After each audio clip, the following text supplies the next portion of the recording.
آپ تمام سامعین کرام حضرت ہارون کے قصے سے جان لیں گے کہ حضرت ہارون حضرت موسیٰ سے بڑے تھے، حق پر تھے، لیکن اس کے باوجود غصے کا جواب غصے سے نہ دیا۔ آج آپ جانیں گے ایک نبی کا دوسرے نبی پر غصہ کیوں۔ آپ جانیں گے کسی کا غصہ ٹھنڈا کرنے کا طریقہ کیا ہے، اور آج آپ جانیں گے دونوں جانب والے حق پر ہوں تو غصہ کون برداشت کرے گا، اور اسی طرح آپ جانیں گے قومی شرک دیکھنا قابل برداشت ہے یا قومی جنگ و قتال آپس میں ہونا یہ قابل برداشت ہے۔ عزیزان محترم، قصے کی تفصیل کچھ یوں ہے۔ جب حضرت موسیٰ مسلسل 40 دن کوہ طور پر عبادت کرنے کے بعد تورات شریف لے کر اپنی قوم کے پاس آئے تو قوم کو گائے کی عبادت میں مبتلا دیکھ کر بہت سخت غضبناک ہوئے اور اپنے بڑے بھائی ہارون کو سر کے بالوں سے پکڑ کر کھینچا اور پھر داڑھی سے پکڑ کر انہیں کھینچا۔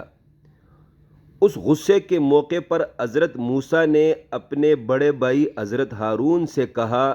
بئس ما خلفتمونی من بعدی، اے ہارون، میرے کوہ طور پر جانے کے بعد تم نے میری بہت بری جان نشینی کی۔ تو نے کیوں اپنی قوم کو گائے پرستی سے نہ روکا؟ حضرت ہارون نے آگے سے نام لے کر یہ نہیں کہا، اے موسیٰ میری داڑھی چھوڑو، حالانکہ عمر میں 3 سال بڑے تھے، کہہ سکتے تھے لیکن نہ کہا، اور امت کو بڑے رتبے والے کا ادب سکھایا۔ اور غضبناک حالت والے حضرت موسیٰ کا غصہ ٹھنڈا کرنے کے لیے کہا، یبن امّا، اے میری ماں کے محترم بیٹے کہا،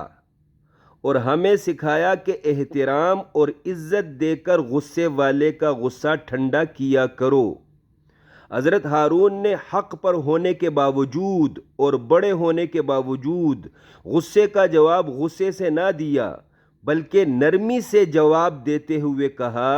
اے میری ماں کے محترم بیٹے، میں نے اپنی مکمل کوشش سے قوم کو گائے پرستی سے منع کر دیا تھا،